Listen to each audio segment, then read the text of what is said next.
Vinesh, well, it's a sad day. The entire country is, feeling the loss. It's a palpable loss of one of the greatest sons of the soil.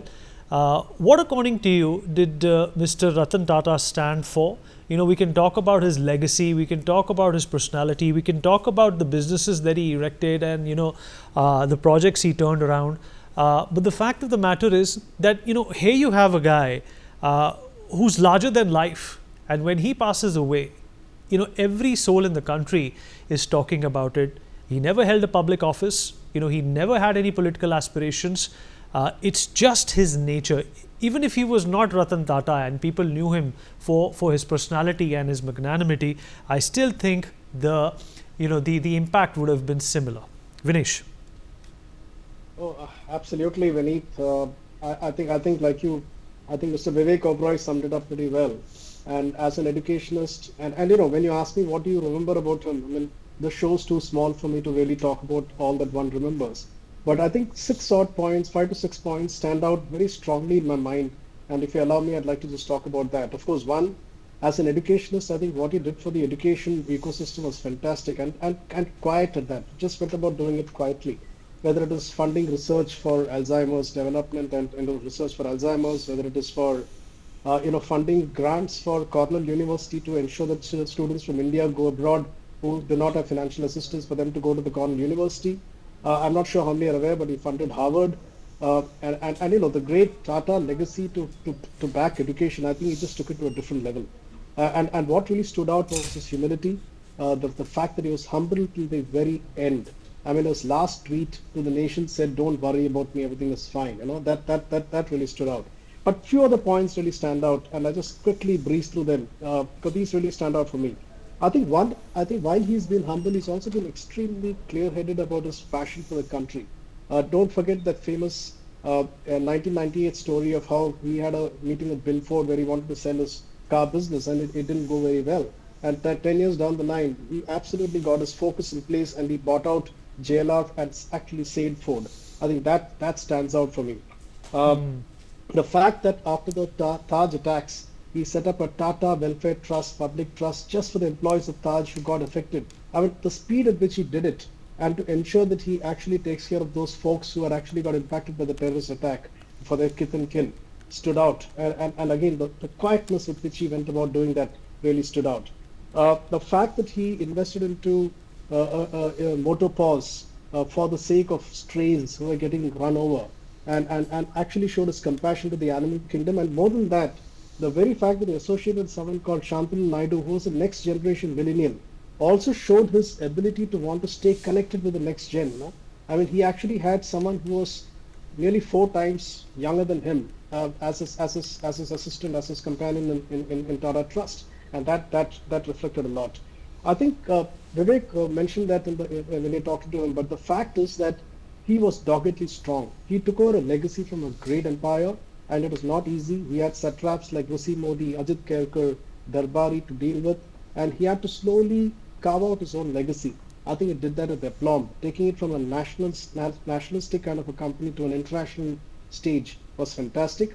And don't forget, he actually let go of his entire legacy and his entire management when Cirrus Mystery took over, and he allowed him the full freedom. And yet, when he saw that the Tata ideology was kind of going a little astray in his eyes, he just wrenched it back. So that also shows his toughness when the situation demands it. I think these 5, packed with humility and quietness in going about doing things, that really stands out. And I genuinely believe we should celebrate his life and just keep him alive for the rest of this century. Vinesh, what do you make of his philanthropy?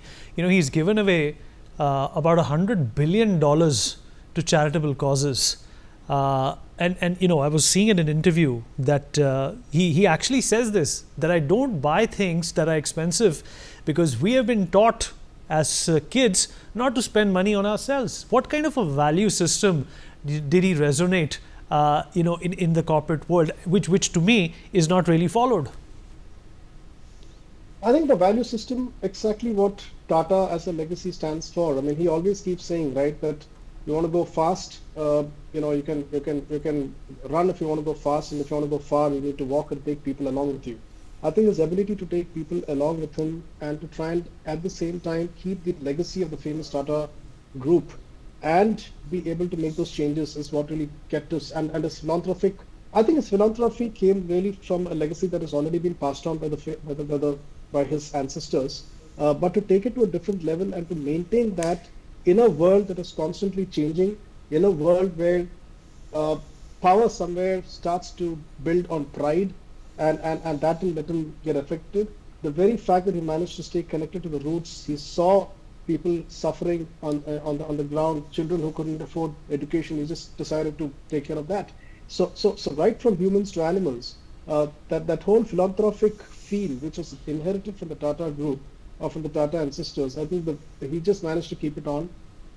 The beauty is, while he kept that on, he did not let go of his organization's ambitions to keep growing into the global stage. I think that the both have to go together as a package, and that's what sets him apart. Vinesh, as we close the show, it's important to understand that, when it comes to Ratan Tata, there are a number of avenues that he was continuing to work upon.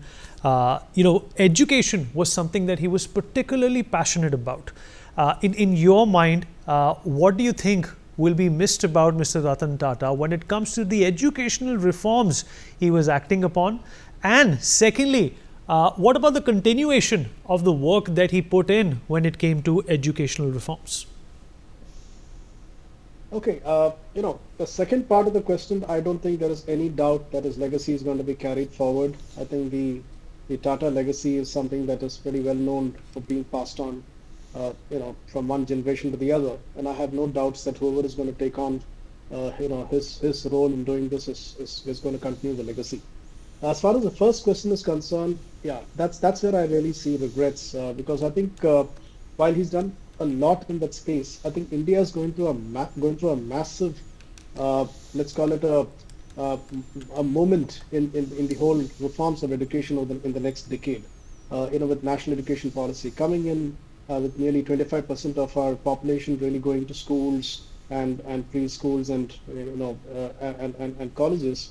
I think this is the period when someone like a Ratan Tata would have been of immense contribution to what could have been this big change that we're trying to bring in. I've just moved into a body called ARISE. ARISE stands for Association for Reinventing School Education. And honestly, if you ask me, my biggest regret is that I didn't get a chance to interact with someone like him, who could have given this body such a lot of inputs, to try and go through this whole process of change and reforms that the Indian education system so badly needs. So I really wish for that one reason, at least as far as I'm concerned, I wish he was around for a few more years. And Vinesh, what can contributors towards education learn from Mr. Ratan Tata? What do you think they need to keep in mind? Because that's the only way, Vinesh, to extend and take his message far and beyond. Well, I think as far as characteristic is concerned, of course, especially when you talk about education in today's times to today's children, I think the ability to stay dogged at the same time humble, this twin characteristic has to be really infused, and I think that's what someone like Ratan Tata really brought in as a characteristic. But more than that, I think we should somewhere, realize that the kind of the divide which is starting to form in education or within the entire diaspora of this country, that needs to be bridged. I mean, you have got urban private schools on one side, you've got students on the other side, you've got children on the other side who's not even getting access to education. If Mr. Ratan Tata was around, I think he would have done a lot to try and bridge this gap. And I think that is what we educators should really do as we go forward. Bridge that gap between the ones who are getting access to quality education and the ones who are probably completely bereft of it. And that is what I think will make a big difference in the country going forward. And I sense that Mr. Ratan Tata would have probably really done something to move in that direction. For more such videos, subscribe to the NewsX YouTube channel, hit the bell icon.